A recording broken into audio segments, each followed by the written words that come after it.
ओम नमो नारायण दोस्तों, आज एक और वीकेंड वीडियो में आपका स्वागत है। हम लोग आज 75वीं वर्षगांठ मना रहे हैं। 75th ईयर ऑफ इंडिपेंडेंस एक अचीवमेंट है।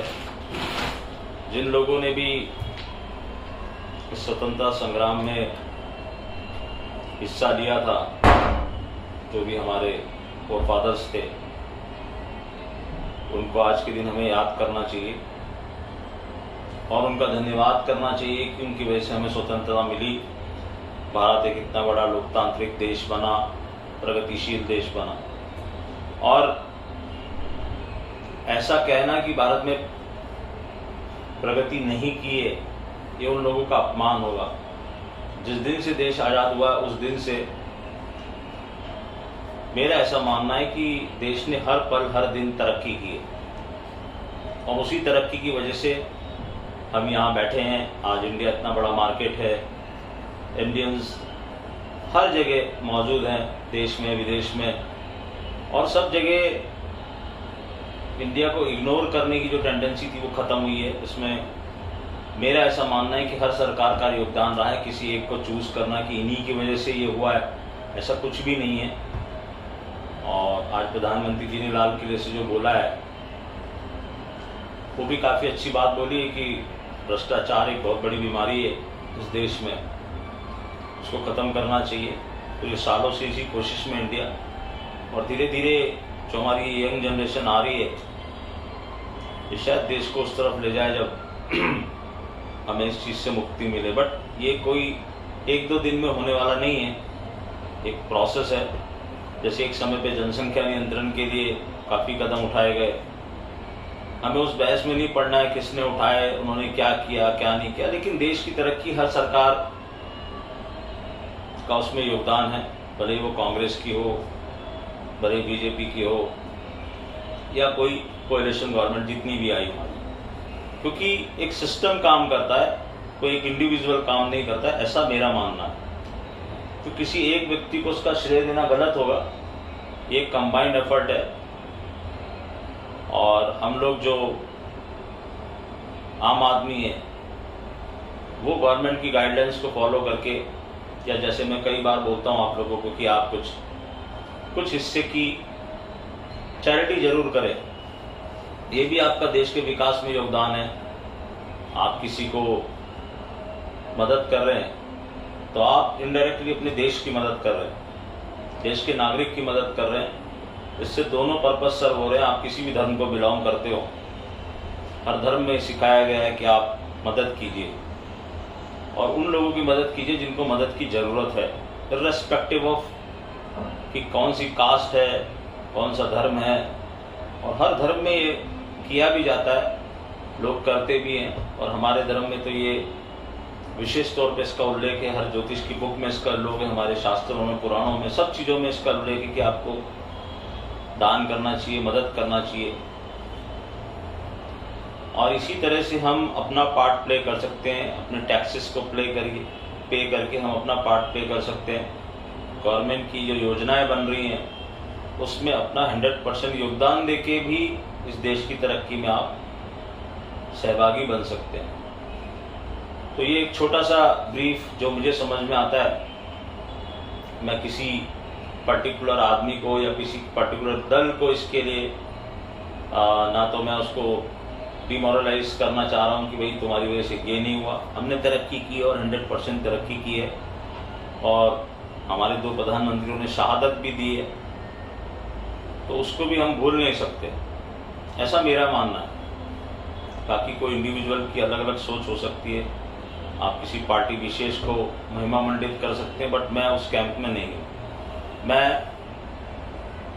सब चीज़ों को एक अलग नज़रिए से देखता हूँ, और सबसे बड़ी बात होती है मेरी प्लैनेट्स का नज़रिया होता है कि एक कोई भी इंडिविजुअल इम्पॉर्टेंट नहीं है। अगर भारत को तरक्की करनी है तो कोई भी हेल्म ऑफ अफेयर्स पे हो, भारत तरक्की करेगा ही, क्योंकि तुम्हारी सांस्कृतिक धरोहर, तुम्हारे पास जो तुम्हारे ऋषि मुनियों ने जो धरोहर दे के गए हैं, जो हमारा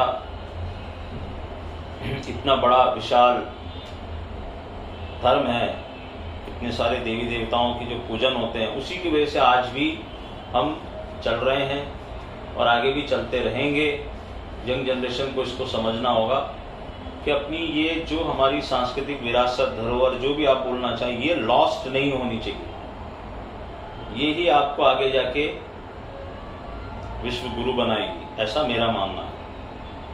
कई लोग इंडिपेंडेंस के चार्ट से बहुत कुछ प्रेडिक्शन करते हैं।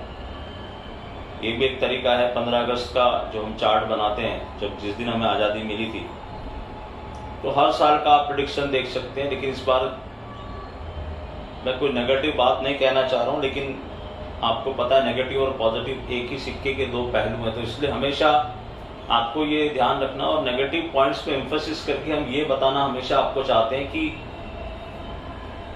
इस चीज का ध्यान रखना है। तो मार्स टॉरस में है, आपके भारत की कुंडली के लगन में मार्स आए हैं और उनका सैटर्न के साथ एक पर्टिकुलर एस्पेक्ट बनेगा। तो आगे हम इस विषय में विस्तार से चर्चा करेंगे, लेकिन आज मैं आपको थोड़ा ये हिंट दे रहा हूँ कि मार्स का जो ओवर स्टे है टॉरस में, और फिर वो जेमिनी में जाके फिर रेट्रोग्रेड होकर टॉरस में आएगा, तो वो बहुत अच्छा नहीं है। हमको कुछ तरह की परेशानियों का सामना करना पड़ेगा।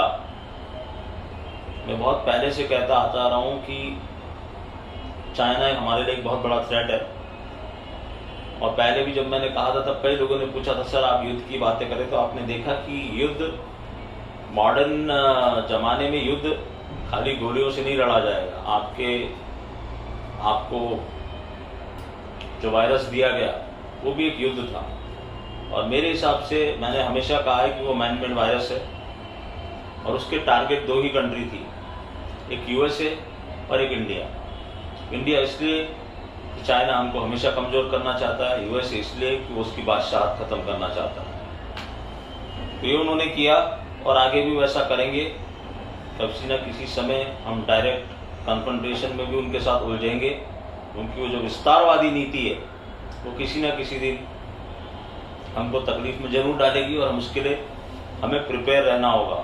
हर कंट्री में हमको उसके लिए प्रिपेयर रहना होगा। तो ऐसा इस कुंडली में दिखाते हैं। हम इस विस्तार में इस कुंडली के बारे में चर्चा करेंगे आगे चल के। हमारी जो सीरीज चल रही थी उसमें कई लोगों ने मुझे मैसेज किए, मेल किए, धन्यवाद है उनका।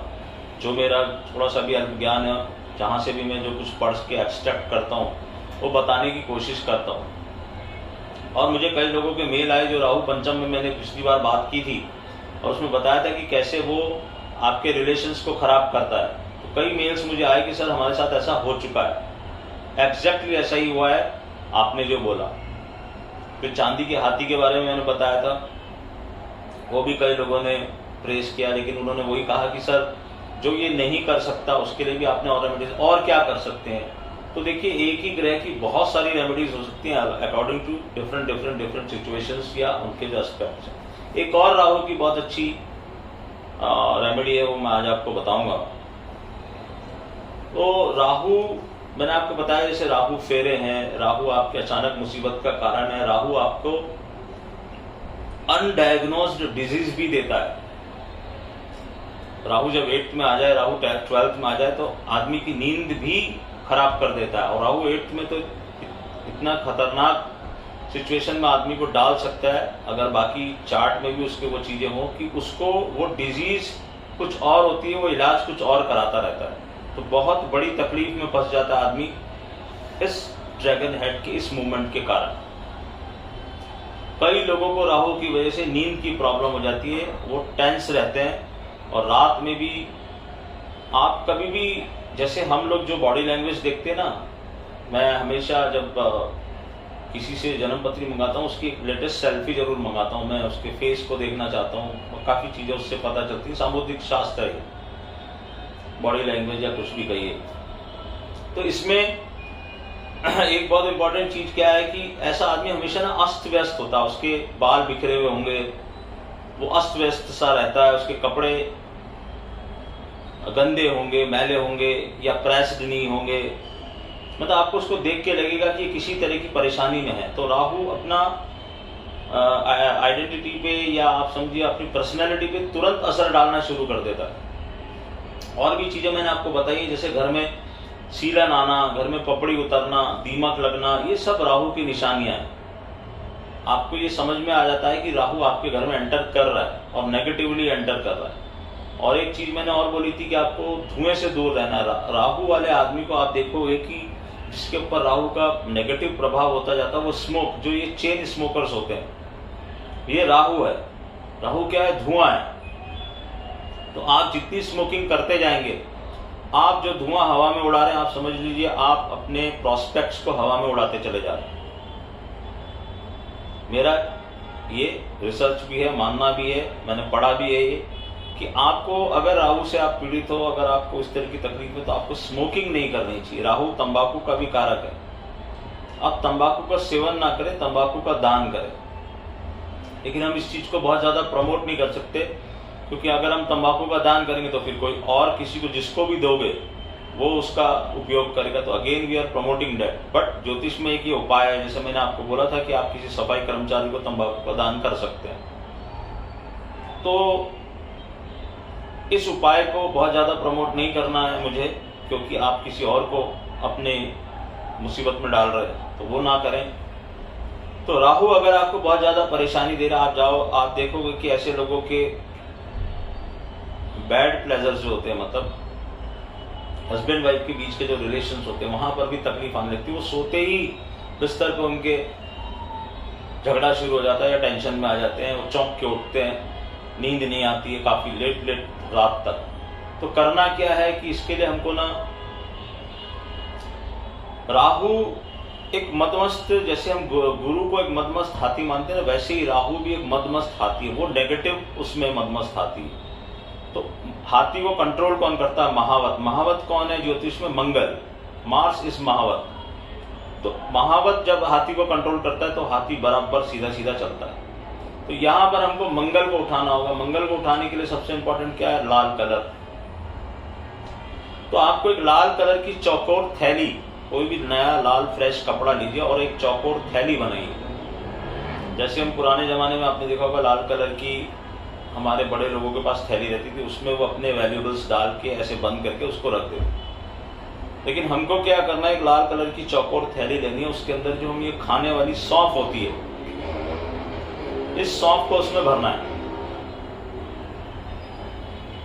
आप एक अपने हाथ के बराबर साइज के लीजिए, उसमें जितनी सौंफ आती है उसको उसके अंदर डालिए और उसको सिल दीजिए लाल कलर के धागे से। मतलब वो रहना चौकोर पीस में ही चाहिए।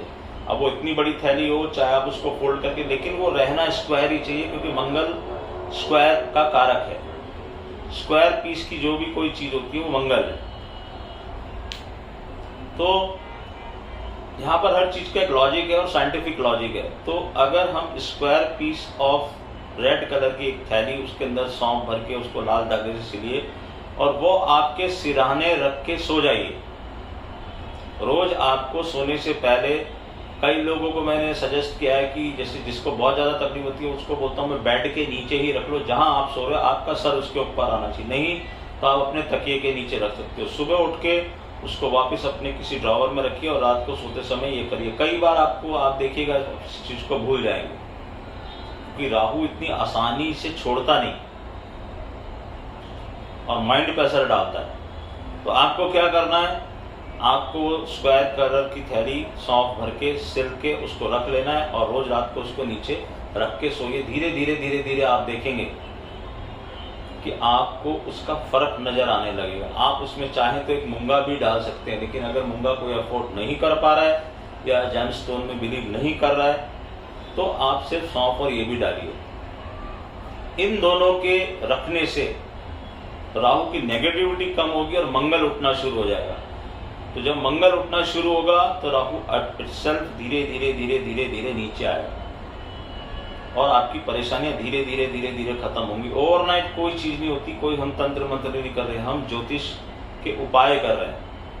तो आप रेड कलर की इस थैली को अपने सर के नीचे रख के सोइए। और आप क्या कर सकते हो? और ज्यादा आपको स्लीपनेसनेस की प्रॉब्लम है तो चंद्रमा और राहु का ग्रहण योग भी इसका कारण हो सकता है। चंद्रमा शनि का ग्रहण योग इसका कारण हो सकता है। तो आपको क्या करना है? आप अपने सिराने जल भर के रख दीजिए किसी लोटे में या गिलास में और सुबह उठ के उसको किसी भी पौधे में, आपके घर में अगर पौधे लगे हैं, तुलसी के पौधे में नहीं डालना है, और अगर आप किसी गार्डन में जाके डाल रहे तो पीपल, बरगद ऐसे किसी पेड़ में मत डालिए, सिंपल पेड़ में डालिए। तो जब वो क्या, पानी, जल जो है वो बहुत बड़ा एनर्जी का को खींचने वाली चीज है। तो अगर आप, जैसे हम लोग पानी पीते तो आप उसको एनर्जाइज कर सकते हो मंत्र बोल के, और वो पानी आप पीजिए, आपको फर्क नजर आने लगेगा। जो भी आप भगवान को मानते हैं उस भगवान को याद करके उसका मंत्र बोलिए और उसके बाद उस पानी को पीजिए सुबह से शाम तक, जितनी बार भी आप पानी पीते हैं, विल फील द डिफरेंस। क्योंकि ये पानी ही, जल ही जीवन है, पूरे शरीर में आपके दौड़ता जाएगा और पॉजिटिविटी को लेता हुआ जाएगा। तो राहु का एक उपाय ये भी, आप जल को सिराने रखिए और सुबह उसको किसी पौधे में डालिए। आप कंटिन्यूस करते जाइए, 43 डेज कंटिन्यूस कीजिए और आपको इसका इफेक्ट नजर आएगा 101%। क्योंकि मैंने कई लोगों को करवाया और मुझे बहुत पॉजिटिव, और जो बड़ी पोस्टों पे लोग काम कर रहे हैं, जो ऐसी स्ट्रेस वाली जगह पे बैठे हुए हैं, उनके लिए भी बहुत कारगर सिद्ध होता है। स्मोक नहीं करना है, और इसीलिए मैं बोलता हूँ धूप दीप से दूर रहना है। दीप मतलब, धूप दीप से मतलब धूप और अगरबत्ती, ये भी राहु है। ये आप घर में आप राहु का धुआं ना करें अगर आप राहु से पीड़ित हैं, नहीं तो राहु और एग्रावेट होगा। तो आपको करना क्या है, अगर आपको जलाना ही है तो आप कपूर जलाइए घर में। कई लोग बोलते हैं सर जैसे हमने ऑफिस में मंदिर रखा हुआ है, दुकान में मंदिर रखा हुआ, वहां धूप अगरबत्ती करते हैं। आपने बोला धूप अगरबत्ती मत करो, घर में भी धूप अगरबत्ती कर दो, तो वो आप मंदिर में जाके दान कर दो। और कपूर जलाओ, शुद्ध कपूर लेके आओ, 2-3 टिक्की लो, एक उसका स्टैंड आता है उसको जलाओ। और आपको अगर अपने घर की नेगेटिविटी बाहर निकालनी है तो आप घर के मुख्य द्वार से शुरू होकर उस स्टैंड को पूरे घर में घुमाओ। बाथरूम में नहीं जाना है, बाथरूम में सिर्फ बाथरूम का दरवाजा खोल के उसका धुआं अंदर जाने देना, अंदर बाथरूम के नहीं लेके जाना। पूरे घर में, किचन में, हर कॉर्नर में आप एक राउंड मारो, धुआं होने दो, घर के खिड़की दरवाजे बंद रखो। 5 मिनट बाद जब वो धुआं घूम जाए आपके घर में, सारी खिड़की दरवाजे खोलो, पंखे ऑन कर दो, सारी नेगेटिविटी को खींच के बाहर ले जाएगा। आप हफ्ते में एक बार सैटरडे शाम को या संडे शाम को 6 से 6:30 बजे के बीच में, जब गोधूली वेला होती है 6 से 7 के बीच में रादर, आप ये काम कर सकते हैं। जिससे भी आपको आराम मिलेगा आपके घर के अंदर। क्योंकि पूरे अगर हफ्ते में हमारे घर में बहुत सारे जने आते हैं, भाई आते हैं, किसी घर में ड्राइवर आते हैं, कुछ लोग आते हैं मिलने। अब कौन कौन सी नजर से आ रहा है और कौन कौन से वाइब्रेशन लेके आ रहा है, यू नेवर नो। हो सकता है कोई आपका ही मित्र आपके घर में आ रहा हो जो नजर लगा रहा हो आपके घर में, या आपकी तरक्की से खुश ना हो, या और राहु के पीड़ित व्यक्ति का एक वो चीज होती है, वो बार बार अपनी परेशानियां ना दिन भर लोगों को बताता रहता है। ये भी आपको अवॉइड करना चाहिए। आप परेशान हो, ठीक है, आप 1-2 नियर डियर वन को बता दो अगर आपको कोई मदद चाहिए, लेकिन आप पूरी दुनिया में गाते मत फिरो मैं परेशान हूं, परेशान हूं, परेशान हूं। क्योंकि ये लॉ ऑफ अट्रैक्शन है, लॉ ऑफ वाइब्रेशन है।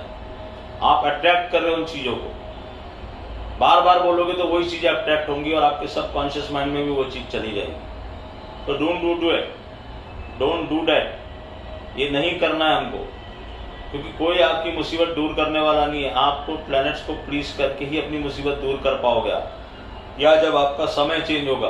मैंने आपको जैसे पिछली बार बताया था, राहु की भी 7.5 की होती है। अगर राहु आपके चंद्रमा के ऊपर से जा रहा है तो कहीं ना कहीं आपको तकलीफ में जरूर डालेगा, नो डाउट। बाकी चीजें अगर बचाने वाली हैं, लेकिन अगर राहु की दशा चल रही है, राहु ही आपके ऐसे घर में बैठा और ट्रांजिट में भी वो गलत आ गया, तो फिर ट्रिपल इफेक्ट से राहु आएगा। ऐसे आदमी के साथ अचानक ऐसी घटना होती है, फैक्ट्री में आग लग गई, मेजर स्ट्राइक हो गया, चलते चलते फैक्ट्री बंद हो गई, कोई बहुत बड़ा कांड हो गया फैक्ट्री में या दुकान में, और अचानक से उसका सब कुछ बंद हो गया। That is what Rahu is. Rahu is unexpectedly doing the things. तो ये राहु के बारे में एक छोटी सी बात आप करें। मैंने एक फॉरेन जाके कोर्स किया था इसका, जिसमें लॉ ऑफ अट्रैक्शन और ये बताया गया। इसके बारे में भी हम आगे बात करेंगे आपसे। क्या होता है लॉ ऑफ अट्रैक्शन, क्या होता है लॉ ऑफ वाइब्रेशन, आप कैसे यूनिवर्स से अट्रैक्ट कर सकते हैं चीज़ों का। आजकल बहुत सारे मोटिवेशनल वीडियोस इसके ऊपर आए हैं, लेकिन हमने जो किया था वो एक एडवांस कोर्स था और उसमें काफ़ी ऐसी चीज़ें हमको बताई गई थी कि आप कि सब कुछ आपके बाजू आजू में ही मौजूद है, खाली आपको उसको अट्रैक्ट करना आना चाहिए, खींचना आना चाहिए। वो आप अपने थॉट प्रोसेस से खींच सकते हो। तो ये हो गई राहु की एक और रेमेडी। इंडिपेंडेंस के बारे में हमारी बात हो गई और मार्केट के बारे में मैंने एक ट्वीट किया हुआ है, वो गाना मैंने आपको बोला है, आप उस गाने को देखिएगा भी और सुनिएगा भी, आपको समझ में आएगा कि क्या हिंट देने की कोशिश हो रही है। बाकी आपने देखा कि हम वहां से चलते चलते चलते यहाँ तक आगे। और बार बार मैं राहु के बारे में क्यों बात कर रहा हूँ, क्योंकि जो राहु मंगल को आप बाजार गिराने का कारण समझ रहे थे नॉर्मल एस्ट्रोलॉजी में, उसी ने आपके बाजार को यहाँ पर लेके आया। आपने D9 चार्ट नहीं देखा, आप राहु मंगल की जो युति थी उसको गलत इंटरप्रिटेट कर लिया। वो राहु मंगल की युति ही इस बाजार की तेजी का कारक बनी। ये सही है। आज कई लोग, मैंने पिछली बार जब हिंट दिया तो कई लोग अब ये बात करने लगे। मैंने 2-3 जगह किसी ने मुझे बोला कि सर वो बोल रहे हैं D9 चार्ट में, तो ठीक है, काम है हमारा बताना। अगर हमें समझ में आ गया तो हमें दूसरों को बताना चाहिए। तो D9 चार्ट में वो क्लियर कट था कि मार्केट यहाँ से गिर नहीं सकता। मार्केट बहुत तेजी से ऊपर आया है और लेवल्स के आसपास आ रहा है। अब देखिए मार्केट यहाँ से क्या रिएक्शन देता है। मैंने ताइवान का भी एक, ताइवान के इंडेक्स का, ताइवान वेटेड इंडेक्स का भी एक नंबर डाला था। आप देखिए उस नंबर को जस्ट ब्रेक करके मार्केट उसके ऊपर आया, तो वो भी वहाँ से बुलिश होकर आज आप देखिए 300-400 पॉइंट ऊपर। आज मैंने उसके ऊपर ट्वीट किया तो मैंने बताया आपको कि लेवल्स हर जगह काम करते हैं, ये यूनिवर्सल हैं। ऐसा नहीं है कि ये निफ्टी पे ही काम करेंगे, बट ये मैं आपको बोल सकता हूँ कि निफ्टी इस सबसे ज़्यादा डिफिकल्ट है प्रेडिक्ट करना निफ्टी को, क्योंकि उसमें बहुत सारे, कई लोग उनको कई ग्रहों से, NSE की जिस दिन निफ्टी की शुरुआत हुई वहाँ से, 15 अगस्त की कुंडली से, बहुत सारी जगहों से देखते रहते हैं, न्यू ईयर की कुंडली से। बट उसमें और भी कुछ छिपी हुई चीज़ें हैं जो मैं यहाँ पर तो रिवील नहीं कर सकता, वो हमारी एक्सक्लूसिव रिसर्च है। वहाँ से हमें निफ्टी का मूवमेंट पता चलता है, मगर ये बहुत डिफिकल्ट है, ये कहने में मुझे कोई गुरेज नहीं है। तो आप उस नंबर को देखिए, समझिए लेवल्स आपके पास हैं। उन लेवल्स के अगर मार्केट ऊपर निकल जाता तो फिर नए लेवल्स पिक्चर में आएंगे, तो उसके बारे में भी हम आगे चल के बात करेंगे। और फिलहाल मैं आज आपको ये छोटा सा एक वीडियो बनाया मैंने, जो हमेशा हमारी सीरीज चली आ रही है। लोग बोलते हैं कि सर आपकी वीडियो का इंतजार रहता है, तो बड़ा धन्यवाद है उनको। और फिर से वापस से कहूँगा कि आप इस वीडियोस को शेयर जरूर करिए लोगों के साथ, ताकि उनको पता चले कि हमारे पास कितनी सारी चीज़ें हैं जो हम अपने आप को बचा सकते हैं, ठीक कर सकते हैं, सब कुछ कर सकते हैं। तो अब आप देखिए यहाँ से क्या मूवमेंट होता है। यहाँ से कुछ ग्रह गोचर चेंज हो रहे हैं, क्या वो मार्केट को और ऊपर ले जाएंगे, क्या मार्केट को रोकेंगे, क्या मार्केट को नीचे लेके आएंगे, या नीचे लेके ऊपर जाएंगे, ऊपर लेके नीचे लेके आएंगे। सब कुछ पॉसिबिलिटी है, यहाँ मैं कोई प्रेडिक्शन नहीं कर रहा। मैंने आपको गाना दिया हुआ है, हर बार आके स्पून फीड करना मैं नहीं चाहता हूँ। हाँ, उस गाने का इंटरप्रिटेशन जरूर मैं आपको बताऊंगा होने के बाद कि देखो मैं क्या कहना चाह रहा था। अब इसमें भी कई लोगों को ऑब्जेक्शन है, होता रहे, जिसको सुनना है समझना है वो सुने समझे, जिसको नहीं देखना मत देखे। और अननेसेसरी कमेंट तो बिल्कुल भी नहीं करा, otherwise I will block them. atul.maheshwari@gmail.com मेरी ईमेल आईडी है। अपनी कंट्री और अपना नाम along with your mobile number जरूर लिखिए। अगर आप किसी भी तरह के मेरे साथ जुड़ना चाहते हैं, कुंडली दिखाना चाहते हैं या शेयर मार्केट की कोई, हाँ, शीट के लिए मुझे जरूर कोई ना फ़ोन करें, क्योंकि शीट मैंने कहा आपको मेरा एक टाइम होता है, उस टाइम पे हमने ख़त्म कर दिया। उस चीज़ के लिए मैं अब कोई बात नहीं करूँगा। अब उसके लिए जब भी बात होगी आपको इन्फो दी जाएगी। तो सो के मत जागो, अब जो हो गया वो हो गया। जिसकी किस्मत में था उसको मिल गई, जिसने पैसे कमाने थे उसने कमा लिए, और आगे भी वो उन शीट का लाभ कैसे उठाना उनको अच्छे से पता है। तो लेट्स सी 15 अगस्त के बाद हम कल खुलेंगे 16 अगस्त को, आगे क्या क्या होता है। एक मैंने और ट्वीट किया था महाराष्ट्र की राजनीति के बारे में, तो फिर लोगों ने पूछना सर क्या होगा क्या होगा।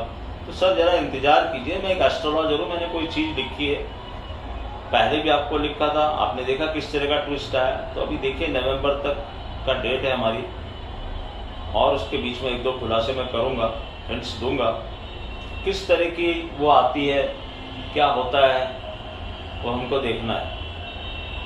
और ट्विस्ट का मतलब यही नहीं हमेशा कि आप नेगेटिव भी सोचो, आप पॉजिटिव भी सोच सकते हो। Let's see what happens. एक छोटा सा वीडियो, आज आप इंडिपेंडेंस के दिन आप लोगों से बातचीत करनी थी, कर ली। और कई लोग मुझे बोलते हैं कि सर मैं आपके ग्रुप में ज्वाइन होना चाहता हूँ, मैं ये होना चाहता हूँ। तो मैं वापस से बता दूं कि उसके लिए आपके पास बहुत बड़ा पेशेंस और जो मेरा मॉडल है उसमें फिट होने के लिए यू हैव टू बी, मतलब एक रीजनेबल चंक ऑफ मनी आपके पास होना चाहिए। आप अगर 1-2 लॉट में ट्रेड करते हैं तो वो मेरे मॉडल में सूट नहीं होता है। और अगर आप इंट्राडे या छोटे मोटे ट्रेड करते हैं या फिर आप ये कॉल पुट्स में ट्रेड करके पैसा कमाना चाहते हैं तो वो मेरे से जुड़ने का कोई फ़ायदा नहीं उसके लिए। मैं पोजिशनल ट्रेडर हूँ। मैंने एक मॉडल बनाया है जिसमें हम F&O को इन्वेस्टमेंट के तरीके से करते हैं, पेशेंस के साथ पोजीशंस लेके बैठते हैं, और पार्ट्स में हमारी बाइंग होती है, पार्ट्स में हमारी सेलिंग होती है। हमें लेवल्स और नंबर पता थे। जब भी मेरा कोई लेवल नज़र आता है, अगर मैं सेल कर रहा हूँ तो वहाँ पे हम सेल बढ़ाते हैं, अगर मैं बाय कर रहा हूँ तो वहाँ पर हम बाय बढ़ाते हैं, और फिर एक एवरेज आउट करके नेट पोजीशन निकालते हैं कि हम कहाँ लॉन्ग हैं, कहाँ शॉर्ट हैं, क्या कर रखा है, इसमें नेट हमको क्या मिलेगा। मगर ये सब पेशेंस के काम है, लंबी दूरी के काम। ऐसा नहीं है कि आपने बोला यहाँ से मैंने ले ली और वहीं से बढ़ जाएगी, ऐसा कुछ भी नहीं। तो आज के लिए इतना ही दोस्तों। ओम नमो नारायण।